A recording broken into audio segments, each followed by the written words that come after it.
You need to be more like a dog. We don't need a bunch of cats in here looking in the mirror. Do I look good? I got my extra bands on. I got my other shoes on. We need more dogs. Let's get to those Mike Vrabel-led New England Patriots.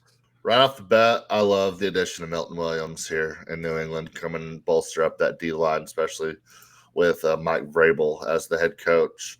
Stefon Diggs can take it or leave it for me. I don't think he's the same Stefon Diggs, but he gives you a true one out there for a young quarterback in Drake Maye. So I understand it. I don't think he's obviously not a long-term piece. He's a probably close to 10-year veteran at this point, if it's not already there.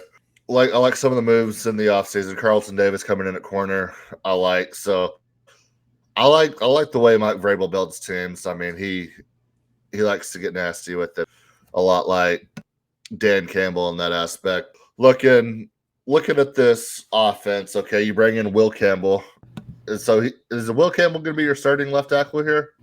That seems to be the plan for them from everything I've seen. Now, I mean, if any Patriots fans are watching, drop in the comments, let us know if we're wrong about that. My understanding is Will Campbell is your left tackle. Okay, and then Cole Strange, legend of the show, Cole Strange, called that. He was predicted to be a first-round pick before anybody else thought he was. Right here on our show by a New England Patriot fan who ended up not being happy with the pick. He said, I thought somebody would get him. He said, I thought somebody would get it. I just didn't think it would be us. Let's start with Drake Maye. Let's do that first. It begins and ends with Drake Maye. It does. My cousin. I mean, spelled different, but feels the same. Yes, sir. So I really like Drake Maye. I mean, I know everybody talks about looking at these year two quarterbacks. All the discussion is on Caleb. All the discussion is on Jaden Daniels if he can repeat what he did last year. I thought Drake Maye was solid last year on a pretty bad team. And I think if you're a New England Patriot fan going into the 2025 season, I think you have a lot of high hopes for Drake Maye. I think the pressure is kind of off. You have a first-year head coach, but a veteran coach. He knows the city, and I mean he built a pretty solid foundation. He knows how to build in Tennessee. Yep. So, I mean, usually when we're looking at not first year head coaches, but a new head coach coming in for a second-year quarterback, it's not usually the best, but I mean, I feel like this works. Josh McDaniels coming back. I feel like he's just forever going to be the New England Patriots offensive coordinator at this point. Is he good? Josh McDaniels? Yeah. Tom Brady was good. Tom Brady was good. So you look at Mac Jones, okay? The very, very small success that Mac Jones had, was that Mac Jones being decent, or was that McDaniels getting the most out of him? I think it was McDaniels getting the most out of him generally, but I still end up questioning, but would that have been sustainable in year two? Because I watched the same thing happen with Mitch Trubisky. Yeah, hard to tell. I wouldn't want Josh McDaniels running my organization, but running your offense, running my offense, historically speaking, you're going to be in a pretty good spot there. I'm with you. I agree. I'm playing devil's advocate on some of that. I mean, I think McDaniels is a good offensive mind, and I think Vrabel is a strong enough head coach, the question, strong culture setter. It's a valid question, though. I mean, majority of his resume is Tom Brady. Yeah. I mean, Tom Brady and failures as a head coach, right? Yeah. I mean, that's kind of what we know about him. Made the playoffs with Mac Jones. So now, I mean, I'm with you on Drake, man. I'm excited to see he had some circus plays last year. This dude can ball. Coming out of college and still some last year, he has some sprays. He has some throws where it's like, where on earth was that going? But more often than not, he's in a good spot, and probably more than he sprays stuff, he pulls some wild plays out of his ass. It's like, how the hell did he do that? Pretty good athlete too. Impressive family background. His brother hit the game-winning shot at North Carolina. And his other brother won a national championship in college baseball at Florida as a pitcher. And his other brother walked on to North Carolina's basketball team after some freak knee injury in high school. Yeah. So, family of champions. And he's the youngest. Yeah. Still a little weary about the offensive talent around him, but like if he takes a year or two step, it might not matter that much. Yeah, I think. I mean, so when we talked about Tennessee, I talked about at the end of the year. I think they might not win the most games, but I think everybody in Tennessee is going to be happy with the trajectory of the team. And I do think this defense is going to be good. We'll get to that in a second. I think this offense is going to maybe show strides, but there's going to be times where they struggle. But I think you're going to be going into year 3 of Drake Maye, and there's going to be a lot of high hopes on this team. So going through the offense right now, I mean, Ramondre Stevenson's been one of the more solid running backs in the league now for what feels like 5 years. Able to stay on the field. He's been like rock solid. Yeah. Travion Henderson, one of my favorite running backs coming out of the draft. The dude can just fly. I feel like he has pretty good run blocking too, coming out of Ohio State, or pass blocking, excuse me. And I mean, you get that kid into open field and ain't nobody touching him. Yeah. I mean, heck, I do like they have some dynamic athleticism here between like Henderson, Kyle Williams, Matt Collins, Demario Douglas. I like Kyle Williams a lot too. Interesting athletes here to work with. Matt Collins, I feel like Matt Collins. I mean, he's real goofy. I mean, he's always posting on social media and stuff about all this crazy things, but people seem to love him. He seems like a good culture guy. Wide receiver 3. I mean, we just talked about it with Anthony about how physical he likes to get in the run blocking and everything. So really good, solid piece there at wide receiver 3. Stefon Diggs. I mean, I don't think he has to be Stefon Diggs of 3-4 years ago, but gonna need to see him step up and be that some of that true powder. He might be. Absolutely. But yeah, we're gonna have to see Stefon Diggs step up and be that true wide receiver 1 for a year 2 quarterback. And I think they can find success here. Yeah, I think they're going to be a bit bipolar of an offense. Like they're not going to have some ups and downs. But like I think they have enough here to win games as long as Drake Maye takes a step. My biggest concern is with this O-line. Like, I mean, Morgan Moses has been around forever and he's a fine offensive tackle, but he's not elevating anyone's play out there. I think very highly of Mike Onwenu. That's the one guy I do feel really good about on this O-line. But like Garrett Bradbury, there's a reason he's gone from the Vikings. Like he's fine, but like he's definitely not in that upper echelon of centers in the league. And Cole Strange has not really panned out the way they wanted him to. And Will Campbell, I think, is a question at left tackle until he proves otherwise, because I didn't love his left tackle tape. So we'll see how this all comes together. I do think primarily if Will Campbell can prove that that the arm length is a non-issue at left tackle, I think this O-line can come together. And was it Vrabel? In the comments says Will Campbell is dope. I agree. Will Campbell is dope. His college tape was fun, but like I had questions about his ability to transition that to the NFL because of his upright play style, the amount that he lets guys into his chest, and that arm length. I'm not sure how it is all going to transition to the next level. I think he played well at LSU. I mean, the paper waves, 24 straight games without a sack in the SEC. Will Campbell will be fine. We hope so. If not, then I don't know what you do at that position. So here was my big thing with Will Campbell. Like, I liked his tape. I wanted to like him more than I did because of those transition questions, because I don't love him at guard. I like him a lot more at tackle than guard. But those questions I still have are at tackle. So it becomes a weird area where I'm like, but I don't know where he transitions well to if it's not tackle. And when you have that arm length question and his play style that allows guys into his chest, history says that doesn't translate great. But his feet are extremely fast. He seems to have the work ethic. He has great power, a good anchor. Like, there's a lot of reasons to believe that Will Campbell will succeed. So I'm with you there on paper waves. I need, as a non-fan of your team, not a hater of your team, but someone who's just not a fan, I need to see it before I'm buying it, is all I'm saying. I think the culture they're building there, I think that's going to help. Not having the highest expectations coming into year 2 of Drake Maye.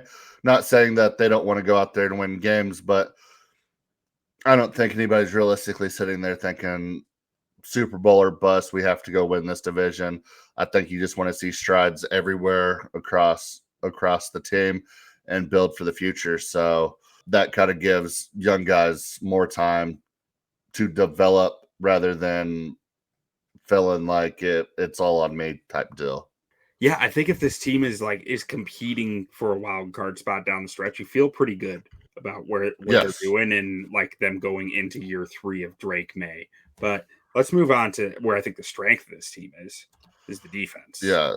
I mean, I don't know if you want to start at defensive back or if you want to start on defensive line, but I always prefer starting a defensive line. Just okay. I like my trenches. I'm with defensive back. Usually it's like I watched it and like I pay attention to it and I try to understand it, but like I understand the trenches, like that's where my heart is. So the big acquisition of the offseason, Milton Williams. What do you think about him coming over from Philadelphia? I think he's overpaid, but I think that's what you pay to get a guy who can sack the quarterback and get some pressures. Like, I don't think he's the best. Yeah. I don't think he's the best defensive line. I think he might be the 3rd best defensive lineman on this team, honestly. Yeah, but I mean, I feel like he could be an anchor for him there and championship experience. So bring in a little bit of that culture with you, along with Mike Vrabel and his rings too. So I'm excited to see what he does, especially being led by a guy like Vrabel. So what else about this defensive line? Who do you like? Who do you think can really pop this year?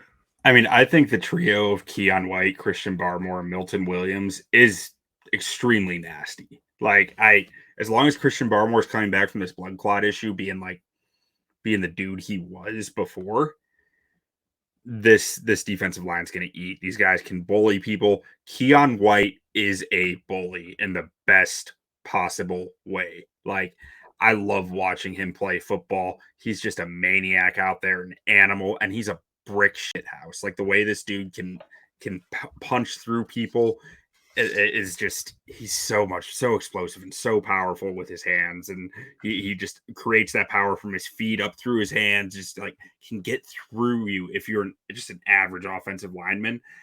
I don't think it's really come through in the stats yet for him, but I don't care. This guy is physical and he hurts you, and like, to me, I want a bruiser in there, and that's what Keion White is. Yeah, I mean, I love this defensive line, and I mean, this just feels like a Vrabel team already, and we haven't even gotten year 1 hasn't even really started yet. So, what do you think about these edge rushers they have? Well, and just still on defensive tackle, I forgot one guy, Joshua Farmer. I loved his tape too. I think he's a converted edge rusher. He converted while at Florida State. He had one of the best backstories in the draft. Not best. He had one of the most heartbreaking backstories in the draft. If you haven't looked into Joshua Farmer's background, he comes from, like, he lost both his parents at a young age, was going through the system and all of that. And it's just a really heartbreaking story about him. I don't want to say it all. Like, go Google it, go check it out. But the fact that he's gotten here is really impressive. And the fact that he did that while changing a position from edge to defensive tackle, adding a bunch of weight, and still being a really effective defensive tackle at the college level, I'm buying Joshua Farmer's stock 100%. I'm not sure if it's going to hit this year, but like down the road, I think he's going to be a really good football player. And in the edge room, I think they're pretty mediocre, to be honest. But when you have this defensive tackle room, I think you're going to find ways. Like, Harold Landry can get sacks in this league. We know this. There's not a lot of question there. I think Braden Swinson was a good value pick for them. I think Anthony Jennings can be okay. Like, I mean, this edge room isn't impressing me, but it's also enough for what the defensive tackle room is. Yeah, and I like the rotation here. Is this year 3 for Chason? At LSU? I think more than that. I think 4 or 5. Oh, has it been that long? Yeah, I just remember loving him in that draft. It feels more recent, I guess.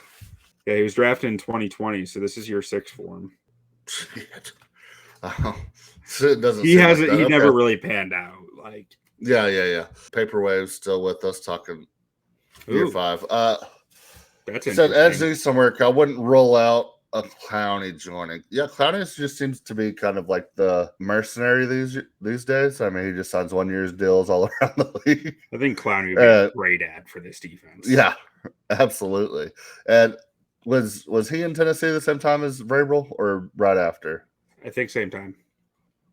Yeah, so a little bit of a connection there. Yeah, I mean, I think that would definitely add immediate rotation depth. And I mean, we talked about it when we were talking about the Bills, but if you need a bucket, Clowney's the guy that can get you a bucket, especially if he's not playing every snap of the game.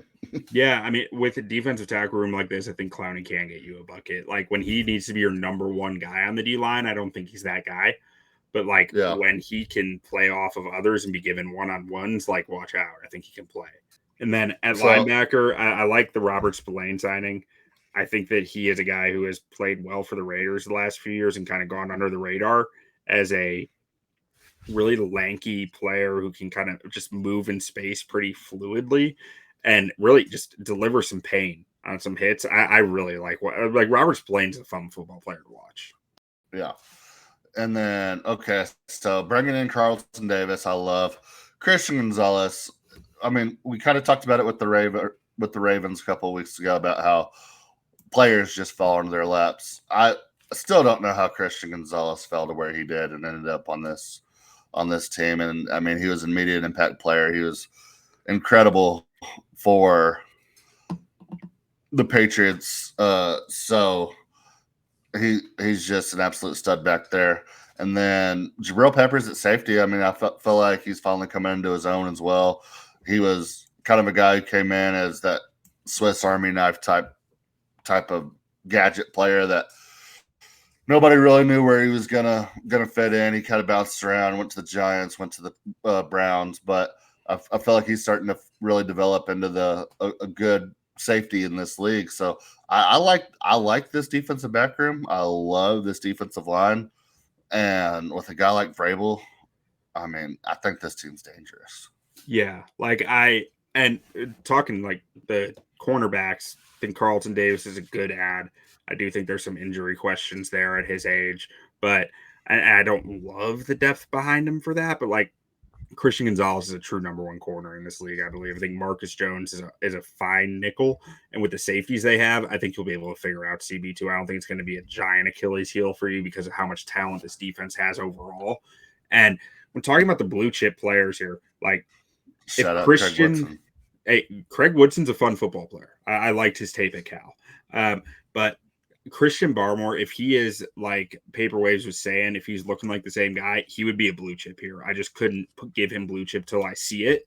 And personally, like I have not watched like Kyle Duggar tape the last 2 years, but based on the tape I saw 3 years ago, I wanted to give him blue chips. Kyle Duggar is so much fun, and Jabril Peppers fits in the same mold of player. And I think that I just need to see how this defense operates because both Duggar and Peppers were such like unique safeties in the Patriots defense as a pass under Belichick that they played such a different scheme that I need to see how these guys are deployed before I'm willing to give either of them blue chips here. But like, I think if they're deployed the same type of way, I might be there for them.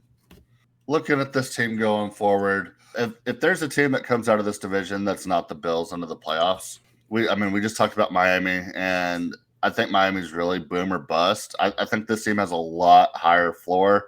Maybe the ceiling isn't as high as a team like the Dolphins who can go out there and score 1 million points. But, I mean, I trust Mike Vrabel to get this team right. I trust him to go out there and win close games whenever it gets nasty. I mean, he proved it in Tennessee. I mean, I felt like they were never out of it. So I really like this team. So when we're looking at win total, 7.5 wins, minus 160, under plus 135, playoffs at plus 154, division at 5-1, Super Bowl 70-1. I'll probably take playoffs for this team. Yeah, it's the only bet that I'm really willing to put money on with this. Like I feel like their offense could cost them a few games here or there, but like their defense might win them a few games here or there. And if Drake Maye truly does take a step, then the offense might not cost them a few games. So like playoffs plus 154 is the only bet I'm really interested in on this board.